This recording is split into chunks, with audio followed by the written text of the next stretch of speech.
पुणे पुस्तक महोत्सवाअंतर्गत मेहता पब्लिशिंग हाऊसच्या या आपल्या ग्रंथदालनामध्ये साहित्य महोत्सव साजरा केला जातो आहे.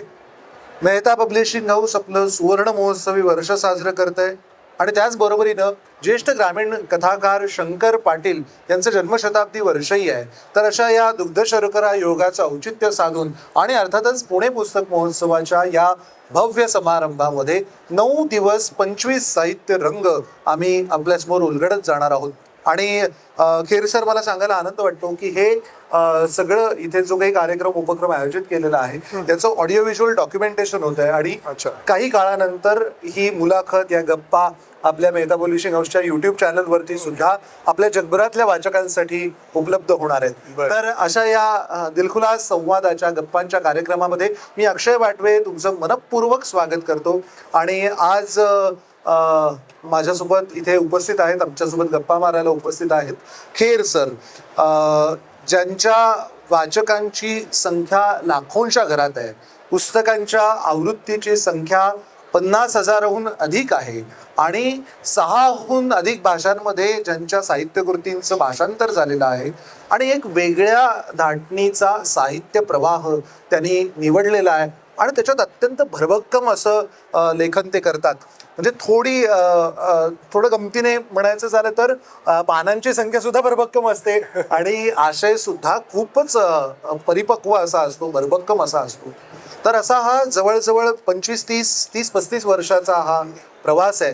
तो प्रवास अगदी मोजक्या 1-1.25 तासाच्या कालावधीमध्ये आपल्याला उलगडायचा आहे. त्यामुळे औपचारिक परिचय वगैरे फार त्याच्यात न रमता आपण मुख्य मुद्द्यावरती येऊया.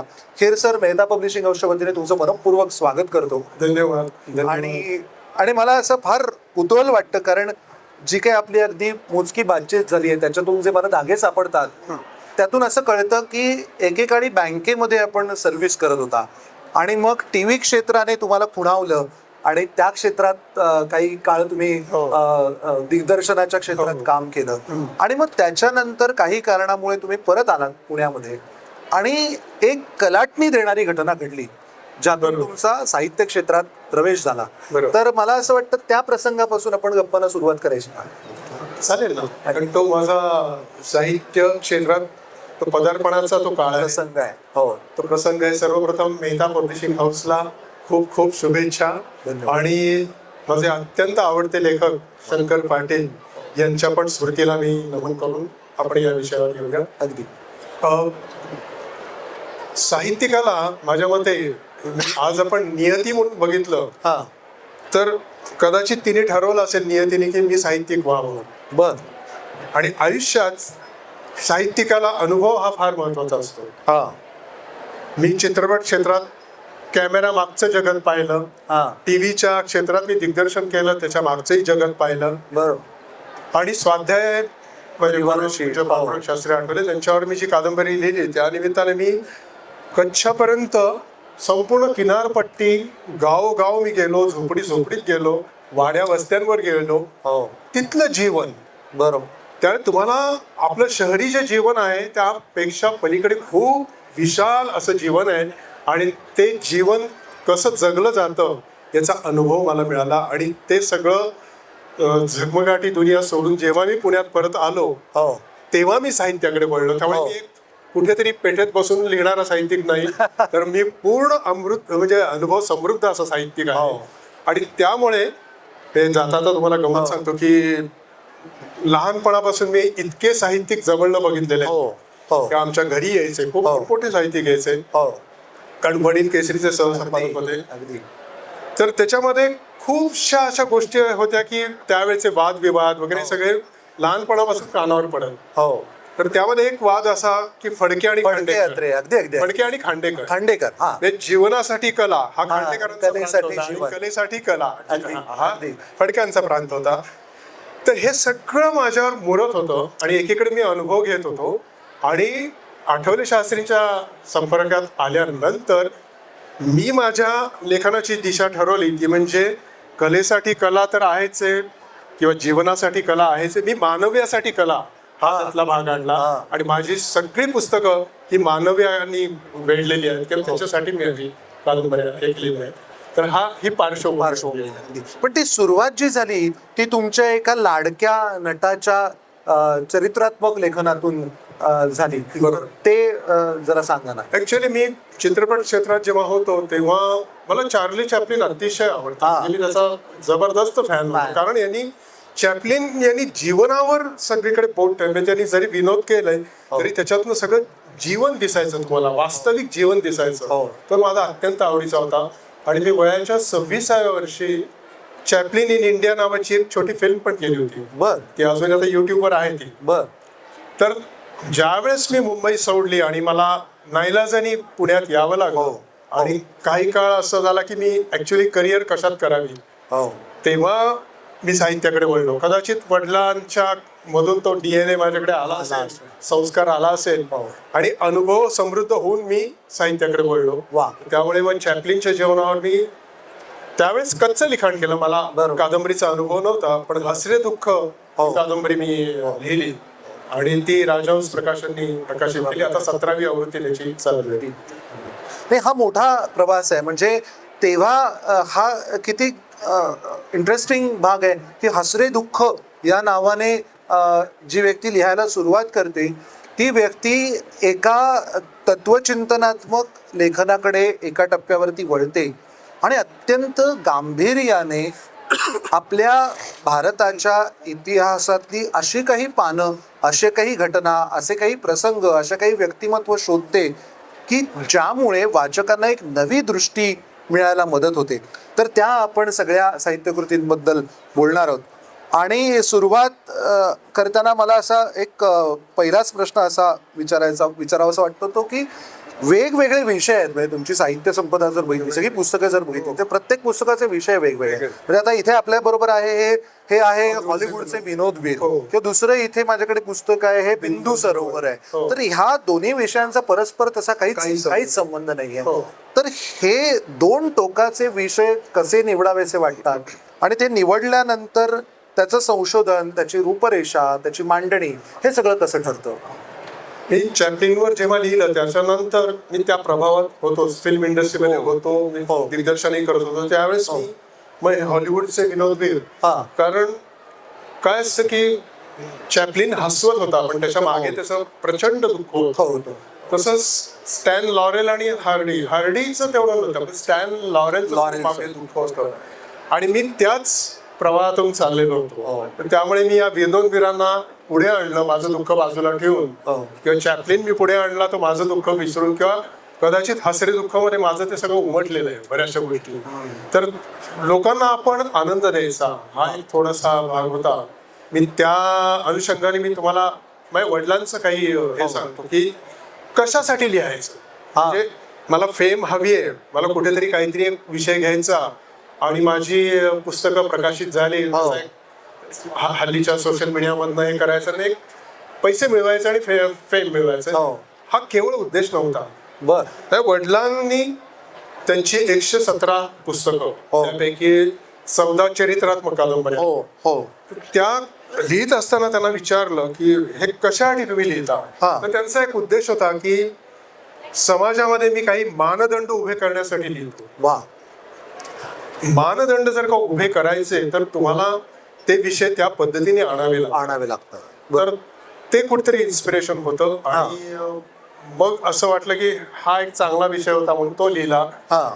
मध्ये माझे वेगळे विषय झाले आणि 2008 साली ही बिंदू सरोवर आली. त्याच्या आधी मग देह झाला चंद्राचा आला होता, धनंजय आला होता, उदयन आले होते, ह्या कादंबऱ्या आल्या माझ्या.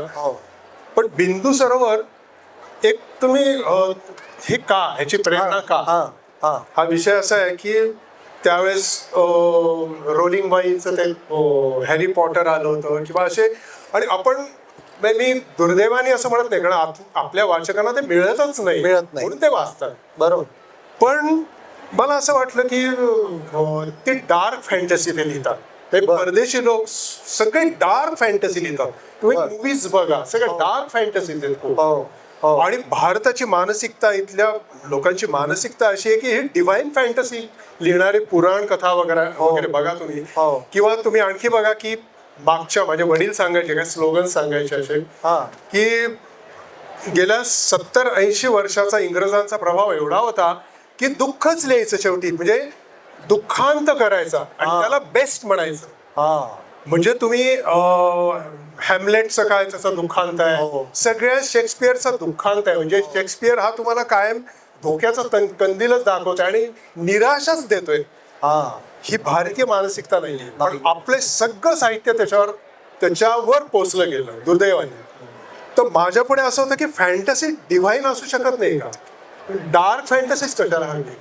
म्हणजे प्राचीन भारतातलं तुम्ही साहित्य वाचलं तर तुम्हाला कळेल की त्यांच्याकडे राजपुत्र मेला म्हणजे मेला, संपलं, ती रडत बस. हो आमच्याकडे तो मेल्यानंतर एक ऋषी येतोय, त्याला कुठली तरी मुळी देतोय, तो जिवंत होतोय आणि तो सुखाने राज्य करायला लागतो. इथे हा भारतीय सुखांतिकेकडे शांतीकडे जा. बरोबर आहे. आणि मला माझ्या साहित्यातून ते आणायचं की सतत दुःख किंवा सतत वेदना आपल्या हे करायची. वेदना प्रत्येकाला आहे. म्हणजे रुदन तुम्ही म्हणाल तर घराघरात रुदन आहे. म्हणजे श्रीमंताच्याही घरात रुदन आहे, गरीबाच्याही घरात रुदन आहे, बरोबर. जो झोपडीत राहतोय त्याच्याही घरात रुदन आहे, किंवा कुठेही रुदन आहे.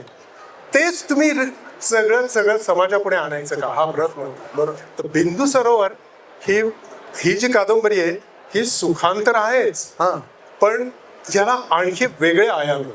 बर ते आयाम म्हणजे माझा भगवद्गीतेवर अभ्यास. माझे लेखन खूप झालंय. हो तर ही फिलॉसॉफिकल फॅन्टसी आहे. बर आणि ही फर्स्ट टाइम अशी फॅन्टसी येते की ही फिलॉसॉफिकल फॅन्टसी. बर बर म्हणजे सब्जेक्टिव्ह विषय हा मी ऑब्जेक्टिव्ह लेवलला लिहिलेला आहे. हे जरा उलगडून सांगा ना. हा म्हणजे आत्मज्ञानात्मक तुम्ही आज अनेक पुस्तकं मिळतील. आत्मज्ञान कसं, त्याच्याकडे जायचे मार्ग काय, उपनिषद आहेत, बरेच आहे. हो हाऊ टू वर्कचे पण पुस्तक आहे. हो पण हीच गोष्ट तुम्ही ऑब्जेक्टिव्ह मध्ये कशी मांडणार. बर म्हणजे मटेरियल जे जीवन आहे आत्ताचं, आपण सगळे आज धावताय. हो बिंदू सरोवरचं सुरुवातच धावण्यातून आहे. मग त्याच्यात सगळं हे आहे, म्हणजे आपण ज्याला थ्रिलर म्हणतो, हो. सगळं थ्रिलिंग आहे याच्यात. बर बिंदू सरोवर काय थ्रिलिंग आहे सगळं. हो पण मला आवडलं की एक अगदी छोट्या गावामधला एक शिक्षक मला भेटायला आला आणि म्हणाला की मी बिंदू सरोवर 3 वेळा वाचली आणि याच्यात तुम्हाला काय म्हणायचं मला कळलं. वा मला कळलंय काय म्हणायचं, मला सापडलंय काही वा काय. वा. आता मी यातली फॅन्टसी उलगडणार नाही नॅचरली, of course. कारण ही पूर्णपणे आत्मभानाकडे नेणारी कादंबरी आहे, पण पूर्णपणे ऑब्जेक्टिव्ह आहे. त्यात सब्जेक्टिव्ह विषय आहे, पण तो कसा उलगडलाय हे कादंबरी वाचल्याशिवाय कळणार नाही. पण मला वाटतं हे ऑब्जेक्टिव्ह असल्यामुळे हे प्रत्येकाला रिलेट होण्यासारखं असणार हे आहे. प्रत्येक मुलापासून ज्येष्ठापर्यंत आज जे अध्यात्मामध्ये जे काही करू इच्छित आहेत, हो. योग मार्गामध्ये जे करू इच्छित आहेत, त्या सगळ्यांसाठी ही कादंबरी उपयुक्त आहे. बरोबर. पण मग आता हे बिंदू सरोवर असेल किंवा दिग्विजय असेल किंवा हॉलिवूडचे विनोदवीर असेल किंवा या व्यतिरिक्त सुद्धा प्रकाशित झालेली जी तुमची पुस्तकं आहेत, याची एकदा म्हणजे मी अशी कल्पना करतो की आता ही कथा मांडायची बुवा असं ठरल्यानंतर कथन शैली किंवा मग त्याचा नायक किंवा त्याचं स्वरूप हे सगळं कसं ठरतं. ऍक्च्युली त्याची तंत्र आहे. हा त्याची तंत्र आता थोडी उलगडून सांगतो मी. माझ्या वडिलांनी दिली आहेत मला. हा पहिलं भाषेचं सांगतो मी. हा. भाषा. बरोबर. भाषा आमच्या आठवले शास्त्री म्हणायचे की वास्तववादी लेखन. हा वास्तववादी लेखन म्हणजे काय, माझी आई म्हणजे कोण, माझ्या वडिलांची बायको, हा हे वास्तव झालं. हे वास्तव नाही का, हो आहे. या पद्धतीचं लेखन केलं गेलं. हा पण बाळाची आई म्हटल्यावर भाव बदलतो. हा आणि भारतीय हे लेखन या पद्धतीचं आहे आणि मी ते फॉलो करतो. मी कुणावर टीका नाही करत, ज्याला जसं लिहायचं स्वतंत्र आहे. पण पहिली भाषा, म्हणजे तुम्हाला शब्दशक्ती फार महत्वाची वाटते. अत्यंत. अभिधा, व्यंजना, लक्षणा, माझ्या सगळ्या लक्षात उपका आहेत, त्याच्यात सगळे मी व्यामिश्रण आधी त्याच्यात जात नाही. हा कारण तुमची भाषा एकतर शेवटच्या माणसाला कळली पाहिजे, अशी लिहिली पाहिजे. बरोबर. दुसरं म्हणजे शेवटच्या माणसाला कळावी म्हणजे तुम्ही स्लँग लिहिले पाहिजे असं पण नाहीये. त्याला तयार केलं पाहिजे. आणि मी तुम्हाला म्हणजे मला सांगायला आनंद वाटेल की शेवटचा माणूस ज्याला म्हणतो आपण अगदी गावकुसातला, हो. तो सुद्धा माझी पुस्तकं वाचतो आणि त्याला तो भाषा कशी असावी याच्यावर तो अभ्यास करतो. अशी मला म्हणजे 800 पत्र आहेत. देहजाला चंद्राचा आणि गीतांबरीवर मिळून 800 पत्र आहेत. बाप रे. कारण हा तुम्ही पोचता खूप लोकांपर्यंत. पोचता. तर पहिली भाषा सांगत होतो. पहिली भाषा. भाषेमध्ये तुम्ही नेत्र कुठे वापरायचा, डोळा कुठे वापरायचा, चक्षु कुठे माझ्या वडिलांनी अशी एक यादी केलेली होती बर की बोलताना कोणती भाषा वापरायची, ग्रांथिक कोणती वापरायची, कादंबरीत कोणती वापरायची, याची काही मला हे गेलेले होते. उदाहरणं तयार केली. हा. दुसरं म्हणजे भाषा. माझी पुस्तकं म्हणजे मी माझं कौतुक नाही करत, पण ज्यांनी वाचलीत किंवा जे पत्र आहेत हा की तुमचं पुस्तक एकदा हातात घेतलं की खाली हो, ठेवत अगदी अगदी असे हो याला कारण आहे. हा याला कारण म्हणजे मी जे फिल्म इंडस्ट्रीमध्ये काम हा. केलं, स्क्रिप्ट कसं लिहायचं, हा स्क्रिप्ट लिहिताना तुम्ही त्याला पुढे कसं न्यायचं त्या व्ह्युअरला, हा. याची काही तंत्र आहे, हा ती मी आत्मसात केली. दुसरी, केवळ वर्णनासाठी वर्णन नाही करायचं. बरोबर म्हणजे पानभर पूर्वीची तुम्ही हो. एक पद्धत होती त्यावेळेस, बरोबर शैली होती शैली ती, होती. भरपूर पण वर्णन करून. पानभर वर्णन करायचं तर तो वाचक म्हणजे त्याला माटे म्हणत की हा. ते धारा सुरू झालेल्या आहेत, हा नंतर आवाज यायला लागले, घंटा वाजायला लागल्या गुरांच्या. हो. तुला काय म्हणायचंय, पहाट झाली ना, मला कळलं पहाट झाली, पुढे चल काय सांगायचं. बरोबर तर कालानुरूप किती आपण सांगायचंय, आणि विषय खूप प्राचीन असेल तर तुम्हाला डिटेलिंग खूप करावं लागतं. करायला बरोबर. तर याच्यामध्ये मला भाषेच्या काही गोष्टी दिल्या, त्या म्हणजे की प्रत्येक दुसरं वाक्य हे पहिल्या वाक्यातून जन्म पावलं पाहिजे, हा आणि प्रत्येक दुसरा पॅरा हा पहिल्या पॅरामधून जन्म पावला पाहिजे. तर तुमचं लेखन ल्युसिड होतं आणि वाचक सुटत नाही. एक दुसरं, त्याला एक साक्षात पद्धत म्हणतात, म्हणजे फडक्यांनी लिहिलेली आहे त्याच्याविषयी प्रतिभा साधन मध्ये साक्षात पद्धत. बर म्हणजे मला रस्ता कसा आहे, रस्त्यावर काय आता चाललेलं आहे हे मला वर्णन करायचं. समजा नेपोलियनच्या दिग्विजय मेहतानी काढली, हो तर नेपोलियन आणि बुरेन ते बसलेले हॉटेलमध्ये. हा आता मला बाहेरचं वर्णन करायचंय, तर मी कादंबरीकार म्हणून वर्णन नाही करत. बर नेपोलियन आणि ते बोलता बोलता नेपोलियननी बाहेर पाहिलं तर त्याच्या ह्याच्यातून रस्ता काय दिसला, पॉइंट ऑफ व्ह्यू. त्याचे फक्त 4 ओळी सांगेल. हा वर्णनासाठी वर्णन नाही करणार, हा. पण ते वर्णन मध्ये मध्ये मध्ये मी टाकेल. हा त्यामुळे वाचकही सुटत नाही, अगदी आणि त्याच्या अँगलने मी पाहतो म्हणल्यावर वाचकाला वाटतं मी तिथे आहे. बरोबर. तर अशा पद्धतीने मी लेखन करतो. आता मला एक प्रश्न विचारल्याशिवाय राहतच नाही, तो म्हणजे की हे सगळं अशा पद्धतीने तंत्रसिद्ध करायचं तर तुम्हाला निवेदक फार चाणाक्षपणे निवडावा लागत असणार लेखन. प्रचंड चाणाक्षपणे, म्हणून तो वेळ जातो. आणि माझी प्रत्येक कादंबरी किमान 3 वर्ष मी एक लिहितो. हो तर त्याच्यामध्ये आनंदही मिळतो मला, त्या प्रवाहाचाही आनंद मिळतो. आणि तुम्ही मगाशी म्हणालात की अभ्यास किंवा त्याच्यासाठी खूप मेहनत करायला लागते. आता माझी राम आली, हो. 2 भागात आली, म्हणजे 1000 पानाची कादंबरी आहे. हो तर मला असं वाटलं की आजपर्यंत रामावर कोणी असं लिहिलंच नाहीये, नाही दिलं. की ज्या तुम्हाला चित्रपटात आलेलं नाहीये, टीव्हीवर आलेलं नाहीये, कथांमधनं आलेलं नाहीये. हो. इतकं वाल्मिकींनी देऊन ठेवलंय, बरोबर. पण तसं तिकडे कोणाची लेखणी वळली नाही नाही. वळलेली.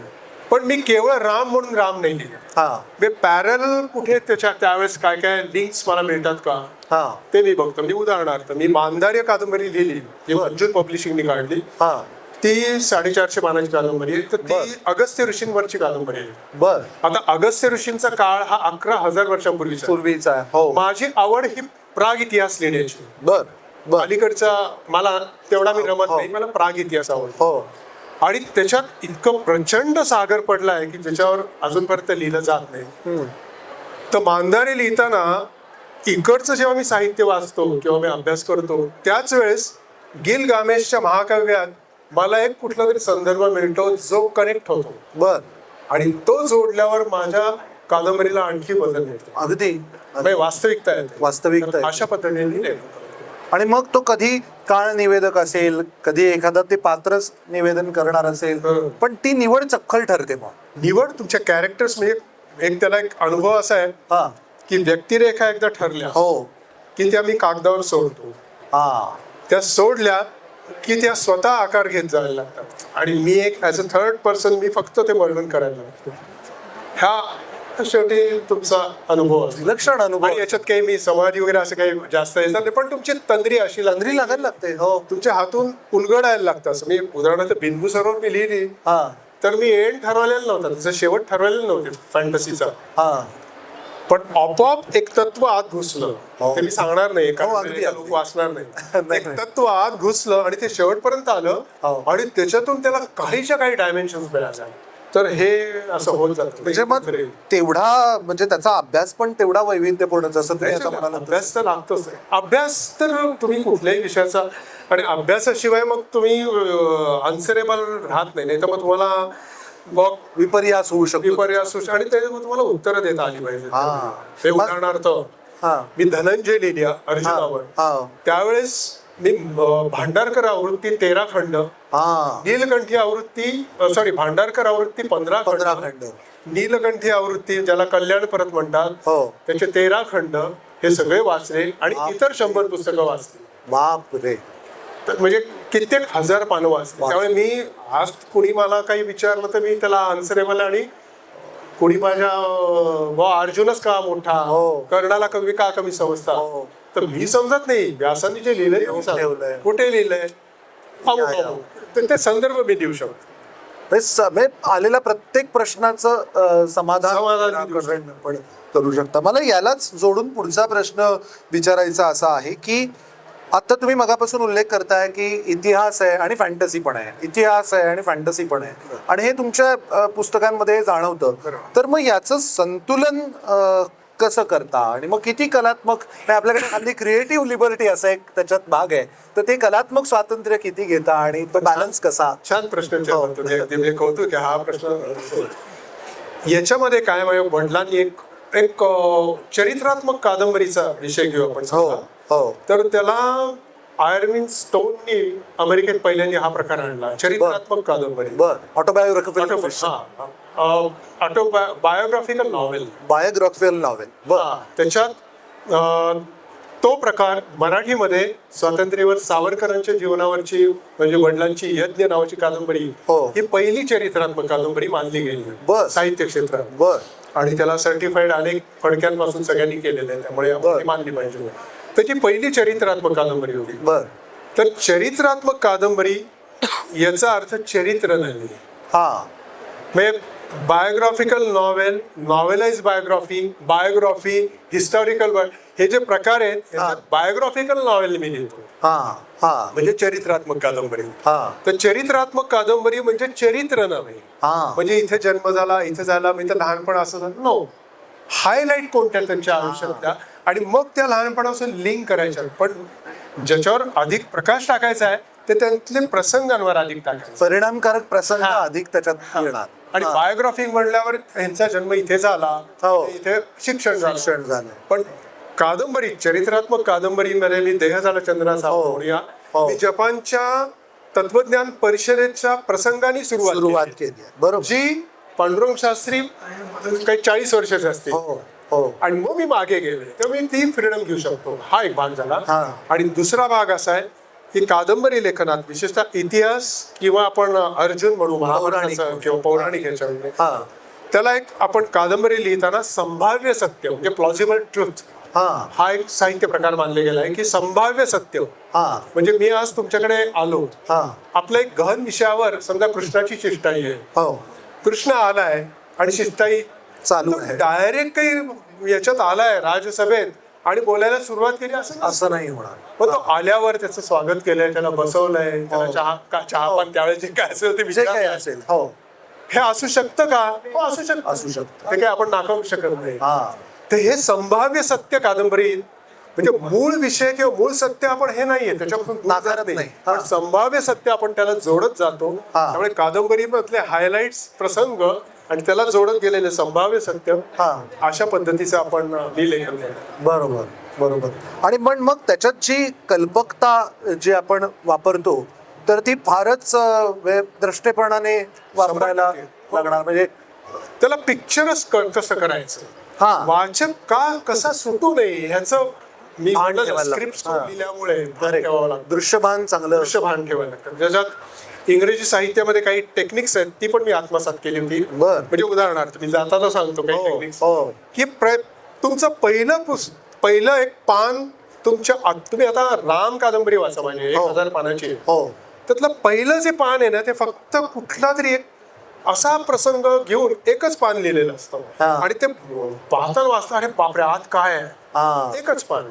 त्याच्यानंतर तुम्ही पहिलं प्रकरण 6 ते 7 पानांचंच लिहायचं असतं.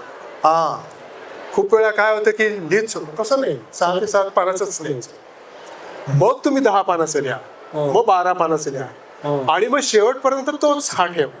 हा त्याच्यात अशी जी तंत्र आहे ती पण वा. म्हणजे आकार सौंदर्य कादंबरीच्या बाबतीत हा. आकार सौंदर्य, कलात्मक महानता, हा. कलात्मक ही जी तंत्र आहेत सगळी हो. साहित्याची, हो कलात्मक सत्य ही मी मांडत असतो. म्हणजे सत्य मांडायचं पण ते कलात्मक रीतीने मांडायचं. बर अर्जुन असेल तर ती कलात्मक रीतीने महानता मांडायची तुम्ही.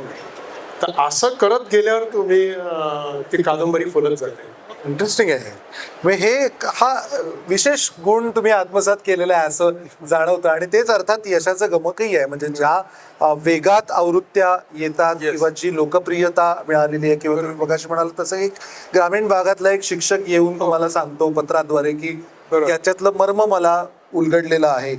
म्हणजे खरं तर असं एक आता थोडं आपल्या ट्रॅकपेक्षा जरा बाजूचा प्रश्न मला फार उत्सुकतेने विचारतो असा की हे जर सगळी तंत्र छान जमलेली आहेत, सापडलेली आहेत तुम्हाला, मग तुम्ही पॉप्युलर बेस्ट सेलर लिहू शकला असता ना, म्हणजे रहस्य कथा किंवा सहज लिहू शकतो. हा म्हणजे सहज खूप लिहू शकतो. पण मग असं असताना मी स्वतः रमत नाही त्यावर. आणि एक तुम्हाला सांगू का, तुम्ही ट्रेंड बघा. हा एक साहित्यिकाने ट्रेंड बघितला पाहिजे, काय समाज कुठे चाललाय. बर आजच्यापासून 20 वर्षापूर्वीची जी समाजाची मानसिकता होती हा. आणि 40 वर्षापूर्वीची होती. मी अनेक गोष्टी फिल्म्स पाहिल्या आहेत, वाचन केलंय. माझ्या लहानपणापासून वाचन, माझ्या घरात 5,000 पुस्तकं होती, त्यामुळे हो. वाचन आहे, हो. फिल्म्स आहेत, तर सगळं त्यातनं अनुभवातून गेलेलं आहे. बरोबर. तुम्ही बघा की 1940च्या दरम्यान जे सस्पेन्स चित्रपट येत हो. होते, आज ते चालत नाही. चालत नाही. बरोबर. आज सस्पेन्सचे विषय बदललेले आहेत. सस्पेन्स जाणून घेण्याचे विषय बदललेले आहेत. त्यावेळेस साहित्य आणि ह्या ज्या गोष्टी होत्या त्या फार मर्यादित हो. होत्या. त्यावेळी खून कुठे झाला हो. ते शोधायचं. पण ते पेरी मेसन आहे किंवा बरेच हो. त्याच्यात खूप लोकांना इंटरेस्ट होता. हो अगाथा ख्रिस्ती वगैरे आपण त्यावेळेस खूप वाचलेले खूप वाचले आहेत. आता कमी झालेत बघायला. आता बाबा हे माझं मानवी जीवन आहे, हो. त्याच्या पलीकडे नक्की काय आहे. हो. पण हल्ली कधी माणूस जाईल हे सांगता येत नाही, अशी अवस्था आहे. बरोबर. आणि हे नक्की काय चाललंय, कुठे चाललंय समाज वगैरे आपण खूप बोलतो. हो. सोशल मीडिया हे देतो ते देतो आणि याच्यातून आपलं मन एवढं भरकटत जातं की नक्की काय आहे, सत्य कुठे आहे. हा मग सत्याच्या शोधासाठी मागच्या काही काळात सत्याचा शोध नक्की, मग हो. लोक अध्यात्माकडे वळायला लागले, हा. उपनिषदांकडे वळायला लागले, धार्मिक पुस्तकांकडे वळायला लागले. आता असं झालंय की याच्याही पलीकडे काहीतरी आहे. बर. हे नुसतं बाबा एक कुणी गुरु आहे, अमुक आहे, अध्यात्म आहे, छान वाटतंय, नाही एवढंही नाही पुरेसं. याच्याही पलीकडे काय आहे. बर. आणि तो जेव्हा तुम्हाला जो सस्पेन्स म्हणतोय बघायचं, हो तो मी टॅकल करतो आणि मला तो आवडतो. आणि त्याच्यावर माझी पुस्तकं आहेत. मृत्यूचा सोहळा आणि परलोकाचे स्वरूप, हो त्याच्यावर मी 1990 सालापासून अभ्यास केला. करतात. ते पुस्तक मल्याळम, तमिळ, इंग्लिश, हो. मराठी सगळे बेस्ट सेलर्स आहेत. मला आणखी आनंद वाटतं की आत्ता माझं सकाळी काढलं अवेकनिंग युअर ब्लिस नावाचं हो. नॉन फिक्शन काढलं. हो ते मगाशी आत्ता आपण बोललो की एका झोपडीतूनही मला 800 पत्र आली. बरोबर. एका झोपडीतून मला पत्र येतं. हा मला अमेरिकेतल्या एका डॉक्टरचं ईमेल आला email येतो. 1-2 हा. महिन्यापूर्वी हा की तुमचं अवेकनिंग युअर ब्लिस मी आता विकत घेतलं ऑनलाईन हा आणि मला मेक्सिको मध्ये काम करायचंय. तो अमेरिकन माणूस, बर. भारतीय नाही, डॉक्टर बर. तिकडचा बर. कोणतरी जेम्स वगैरे असा. हा आणि मला फिलॉसॉफीच्या दृष्टीने मेक्सिको मध्ये काम करायचंय. आता मला त्याचं हँडबुक मिळालंय तुमचं. हो हो तर सांगायचं म्हणजे आता हे लोकांना पुढे पाहिजे. हो ते एका वेगळ्याच प्रदेशात प्रवेश हा. तुमचा झाला. बरोबर. आणि वेगळे विषय, वेगळं गांभीर्य आलं. मगाशी आपल्या बोलण्यात ओझरता त्याचा उल्लेख आला होता की हा नेमका प्रवेश कसा झाला आणि दादांबरोबरच्या संवादाच्या दरम्यान त्यांच्या प्रवचनातून तुम्हाला तो धागा सापडला आणि तुम्ही म्हणाल की that was a enlightenment point म्हणा. तर तो मला सांगा. काय झालं की माझ्या वडिलांनी खूप लिहिलं. हो पण जेव्हा मी आमच्या घरात एवढी पुस्तकं आहेत, सगळं आहे, वाचत असतो. हो म्हणजे फिलॉसॉफीचे फ्रॉइड हो. आहे, रसेल आहे, सगळे वाचलेले आहेत. मार्क्स आहे माझ्याकडे, लेनिनचं सगळं साहित्य माझ्याकडे रशियावरनं माझ्या वडिलांनी आणलेलं होतं, बर. ते मी वाचलेलं आहे. बर हे सगळं वाचताना असं जाणवलं की हे तिथेच फिरते खूप बर. खूप गोष्टी तिथल्या तिथे फिरतायत. म्हणजे आपण ऐतिहासिकही म्हणलं म्हणजे तो लिहा कोणी, तो माझा विषय नाही. हो. इनफॅक्ट बरं आहे माझ्या विषयाकडे कोणी येत नाही. पण ज्यावेळेस मी पांडुरंग शास्त्रींबरोबर बसलो तेव्हा मी 3.25 वर्ष बसलो नाही. आणि त्यांनी काही मला सांगितलं नाही असं काही लिहा. हो. पण एक एक इतके विचार आणि इतक्या गोष्टी मला उलगडत गेल्या की या भरतखंडात, या भरतभूमी किंवा प्राचीन संपूर्ण पृथ्वीवर म्हणून आपण हो. इतके विषय आहेत. हो. म्हणजे परदेशी जे माझे 4 पुस्तकं इंग्लिशमध्ये, 5 पुस्तकं इंग्लिशमध्ये झाले. ते तिकडचे जे एडिटर्स असतात ते मला सांगा की sky is the limit. Sky is the correct. तुम्ही तिथेच का फिरताय? Sky is the limit. आणि तो जेव्हा मी अनुभव घेत गेलो दादांबरोबर बसताना तेव्हा मला आचार्य वररुची सापडला. आता मी त्याच्यावर लिहितोय, बिला रेपावर मी लिहितोय. अहो इतके विषय आहेत. अगस्त्य त्याच्यातच, अगस्त्यावर कोणी लिहिलं नाहीये. अगस्त्यांवर माझी 450 पानाची बेस्ट सेलर कादंबरी. मानदारी. हो. तर असे इतके विषय आहेत की मला ते असं सागर मोकळा झाला की मी किती लिहू असे माझ्यासाठी आहेत. आणि फॉर्च्युनेटली माझं जे प्रकाशन आहे विहंग प्रकाशन, तर मला लेखकही असे मिळाले की रुचिक, जमदग्नी आणि परशुराम या 3 पिढ्यांचा सांस्कृतिक वास्तविक इतिहास लिहिणारे आमचे पटेल. त्यांचं आता बेस्ट सेलर आम्ही वैदिक नावाची कादंबरी, त्याची आता 11वी आवृत्ती आली. 11वी आवृत्ती याचा अर्थ पीओडी नाही, ऑफसेट प्रिंटिंग केलेली 11वी आवृत्ती पण आली. 100 तशी नाही, किमान 500 किंवा 1000 ची प्रत. आमची 1100ची आवृत्ती. 1100ची आवृत्ती, त्याची 12,000 आता ती संपलेली विदाउट ऍड. कारण वाचक इतका सजग आहे की त्याला माहिती आहे कुठलं घ्यायचं पुस्तक. आणि ते व्हिस्परिंग कॅम्पेननी त्याला कळतं की कोणतं पुस्तक घ्यायचं. त्यांचं याज्ञवल्क्य काढली, त्यांचं मार्कंडेय ऋषींवर काढले. आणि हे विषय इतके अफाट आहेत की याच्यावर कोणीच लिहिलं नाही, तर ते मी लिहिलं. बरोबर. नाही म्हणजे हा मागच्या दोन्ही प्रश्नांचा उद्देश हाच होता खरं तर. पुन्हा एकदा मला त्या प्रश्नांना रिव्हिजिट करायला आवडेल की एकतर जे चालतंय ते लिहिण्याकडे एक कल असतो, त्याच्यात काही गैर नाही. गैर काय म्हणतात तसं ते गैर काय. किंवा दुसरं असं आहे की आपण जे लिहू ते चालेल याच्यासाठी प्रयत्न, चालेल म्हणजे प्रचार प्रसार म्हणून नाही, तर ते विषयच असे युनिक निवडून काढायचे. पण त्याच्यात भरपूर कष्ट घ्यायला लागतात आणि ते तुम्ही वारंवार घेताय, हे अगदीच उल्लेखनीय आहे. याचा थोडासा धागा मला आता माझ्या पिढीशी म्हणजे तरुण पिढीशी, जेनजीसी आपण म्हणून जोडावा असं वाटतो की एक मोठा प्रभाव आता डिजिटायझेशनचा पडायला लागला. युट्यूब असेल, फेसबुक असेल, ट्विटर असेल, म्हणजे अगदी मायक्रो स्टोरीज पासून ते 1.25 तासाच्या पॉडकास्ट पर्यंत आता विषयांची मांडणी बदलायला लागलेली आहे. या सगळ्याकडे तुम्ही कसं बघता? आणि एक अभ्यासक म्हणून, एक जाणकार साहित्यिक म्हणून आता पुढची दिशा पुस्तकांची कशी असेल किंवा साहित्याची कशी दिशा असेल याच्याकडे कसं बघता? ऍक्च्युअली जो मूळ धागा आहे ना आपला, की शेवटी कितीही तुम्ही काही पाहिलं, म्हणजे आता पॉडकास्ट आहे, मी पॉडकास्ट ऐकतो खूप. त्यातले चांगले पॉडकास्ट मी ऐकतो. उदाहरणार्थ ग्रेग ब्रॅडनचा एक आहे, पॉल वॉलिसचा आहे, ते असे मी बरेचसे ऐकत असतो. आणि त्याच्यातून नवीन नवीन माहिती पण मिळत असते. आणि पुष्कळ वेळा मला असं होतं की जी नवीन नवीन माहिती पॉडकास्ट मध्ये मिळतीये ती माझ्या किंवा आपल्या साहित्याशी किंवा आपल्या सनातन फिलॉसॉफीशी, तत्वज्ञानाशी ती कुठेतरी मिळणारी आहे. उदाहरण सांगू? हो. आता नवीन एक संशोधन झालंय 2020 साली की प्रॉब्लेम कुठे आलाय की जे अकॅडमिक जे आहे त्याचं सिलेबस आहे ना जगातला आजचं, ते बदलतच नाही.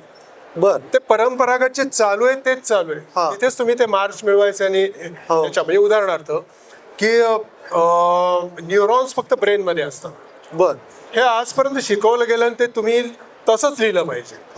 ही जगाची आजची अवस्था आहे. पण आता नवीन 2020 सालचा शोध आहे की न्यूरॉन्स हार्ट मध्ये पण असतात. आणि ते हार्ट मध्ये किती आहे तर त्यांची संख्या आहे 40,000. आणि ब्रेन मधल्या लक्षावधी न्यूरॉन्स पेक्षा हार्ट मधल्या न्यूरॉन्सची ताकद किंवा त्यांची क्षमता ही कितीतरी पटीने अधिक जास्त आहे. आणि हा जेव्हा शोध लागला अलीकडे आता, ते मला ग्रेग ब्रॅडनच्या पॉडकास्ट मध्ये ऐकायला मिळालं. आणि त्यावेळेस मला कळलं की भगवद्गीता काय सांगते की तुमची बुद्धीसह भाव आणि श्रद्धा म्हणजे अनन्य भक्ती, न अन्य भक्ती, ते बुद्धीसह भाव आणि श्रद्धा. हे जेव्हा लिंक कराल तेव्हा तुम्हाला अनन्य भक्ती होईल आणि तुम्ही जे काय आपण त्याचं ज्ञान होईल, तुम्ही ज्याच्या ह्याच्यात हो ते सगळं, किंवा इव्हन तुमची बीपी जाईल, हे होईल, तुम्ही तुमचे सगळे रोग Normalize हे जे होईल ते बुद्धीसह भाव आणि श्रद्धा म्हणजे अनन्य भक्ती. आणि अनन्य भक्ती मिळाली की तू म्हणजे त्याच्यातनं मुक्त होशील, मुक्त हो. आनंदी जीवन होईल. म्हणजे भौतिक जीवनच आनंदी होईल, हा. पलीकडचं जाऊ दे. हा पण मग बुद्धीसह भाव आणि श्रद्धा, तर भाव हा अंतःकरणाचा धर्म आहे हा आणि बुद्धी हा इंटलेक्ट आहे सगळा. हो ह्याचं जॉईनिंग कसं करायचं त्याची टेक्निक्स आता त्यांनी डिस्कवर केली, ग्रेग ब्रॅडननी, हा की मी आता सांगत नाही. हो पण मग पतंजली योगदर्शन काय सांगतंय, हा आता हे मी लिंक करतो आणि मला मग आणखी काहीतरी मिळतं की ह्याच्यातनं आणखी माझं काहीतरी पुस्तक तयार होईल. नॉट नेसेसरी मी ते लिहीन, पण त्यातून मला कुठलं तरी नवीनच मिळतो. ते एक आणखी उदाहरण सांगतो मला, की चार्ली चॅपलिनला तो एकदा कुठल्या तरी प्रदर्शनात गेला होता बर आणि एक पेंटिंग बघितलं आणि त्या पेंटिंग वरनं त्यांनी वुमन ऑफ पॅरिस हा चित्रपट तयार केला. हो बर आता ते पेंटिंग आणि चित्रपट याचा दुरान्वयाने संबंध नाही, हा पण त्याला आमचे वडील म्हणायचे किंवा साहित्यात असं म्हणतात की असोसिएशन ऑफ आयडियाज. हा तुम्हाला कुठल्या तरी एका ह्याच्यातून कुठली तरी साहित्यकृती तुमच्या हातून होते, हो. तर बिंदू सरोवर हे त्यापैकीच आहे. असं झालेलं आहे. हे अचानक कुठलं तरी मला काहीतरी सुचलं एखादं, हो. आणि त्याच्यावरनं मी एक प्लॅन केली कादंबरी आणि ही कादंबरी सिद्ध झाली. बरं असं होऊ शकतं. म्हणजे मला याच्यातून सापडतो तो मुद्दा असा की हा ट्रॅक असा जर डेव्हलप होत असेल आणि पाश्चात्य म्हणा पौर्वात्य म्हणा हे सगळे धागे जर जुळत असतील तर पुढची पिढी कदाचित छापील स्वरूपात लिहिणार नाही, पण ती वेगवेगळ्या पद्धतीने नक्कीच हा दुवा पुढे नेणार असं वाटतं तुम्हाला? नक्कीच नेणार. पण तुम्हाला आणखी एक सांगतो, हा 10 वर्षापूर्वीची ट्रेंड तुम्ही बघितला हो. तर ई बुक खूप आलो. हो. प्रिंटेड बुकला जरा मागे गेले होते, सेट बॅक बसायला लागलो होतं आणि ई बुक आलं. आज तुम्ही ई बुकची अवस्था बघा, हो पुन्हा ई बुक मागे गेलं, कारण मला सेल वरनं कळतं. Correct. अमेझॉन वर माझी सगळी पुस्तकं सेल वरनं कळतं. बरोबर. ई बुक पुन्हा मागे गेलं आणि प्रिंटेड परत आलं.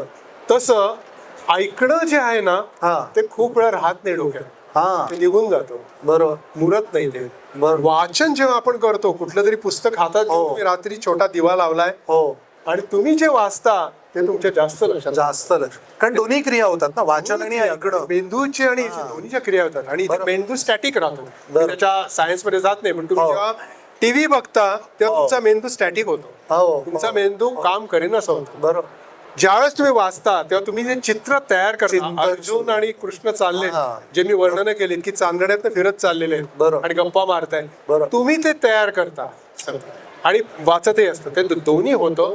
आणि तो आनंद मला असं वाटतं की माझं पॉडकास्ट पण आहे, सगळं आहे, हा पण शेवटी वाचनाकडे यावंच लागेल. यावंच आज हे जे दिसतंय, हा. आज जेनजी तुमचे दिसतायत, आज सगळे इथे वाचनासाठी एवढ्या तरुण वर्ग तरुण वर्ग आहे. कारण ते आहे की ज्ञान मिळवायचं असेल तर तुम्हाला असा वाचनाकडे यावंच.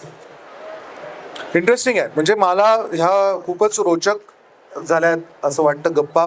बरेच विषय आपण असे नाही म्हणता स्पर्श केले.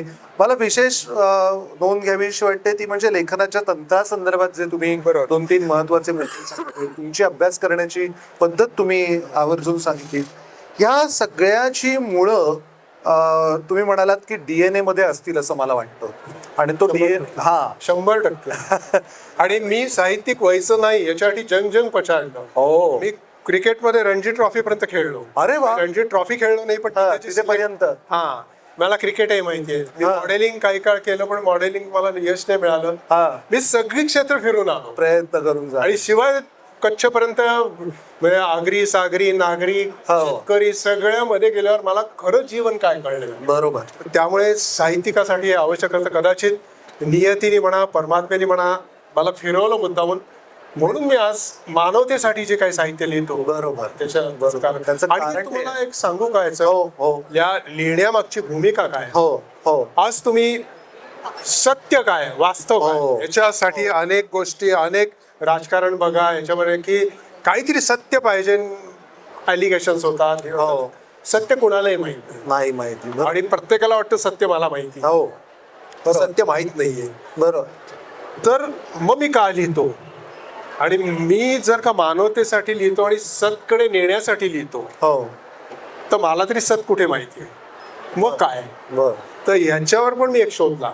बर कसं असतं की व्यावहारिक सत्य असतं, हो एक व्यावहारिक सत्य असतं, एक परंपरेतनं आलेलं सत्य चालत असतं. आलेलं सत्य. म्हणजे रूढीतलं उदाहरण सांगू. हो हो एक गोष्ट हो, छोटी हो, अगदी, उदाहरण. अगदी. आपल्याकडे वेळ आहे. नाही नाही आहे वेळ आहे. हो एक छोटी लहान मुलगी झाली आहे बर का कुटुंबाला, हो. पती पत्नीला, लहान आहे अगदी, हो आणि तिचा पहिला पाऊस आहे, बर आणि पहिल्या पावसाचा तो गडगडाट सुरू आहे, हो विजा चमकतायत. हो तर तिला ती वडिलांना विचारते, बोलायला लागल्यावर हो. घाबरते, काय आहे. हो तर म्हणे गडगडाट आहे, देवांकडे लग्न आहे, अच्छा हा देवांकडे लग्न आहे. लग्न आहे, गडगडाट सुरू होतो. हा बाबा ते काय आहे.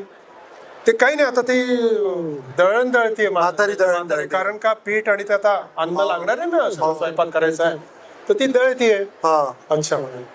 त्याच्यानंतर विजा सुरू होतात. हा ती म्हणते की बाबा हे काय झालंय, हा आता लग्न म्हणल्यावर रोषणाई नाही का. हो देवांसमोर रोषणाई चालू आहे, लग्न बर आहे ना. आतषबाजी आहे. आतषबाजी सुरू आहे, हा. रोषणाई सुरू आहे, दिव्यांचा लखलखाट सुरू आहे. वा अच्छा म्हणते. मग पाऊस पडायला लागतो. हा मग ती म्हणते बाबा हे काय. काय आता देवांकडे लग्न झालं, ते सगळं झालं, आता ते जेवण झाल्यावर हात धुत आहेत, हो. ते पाणी सगळं वरून खाली पडत आहे. हा अच्छा.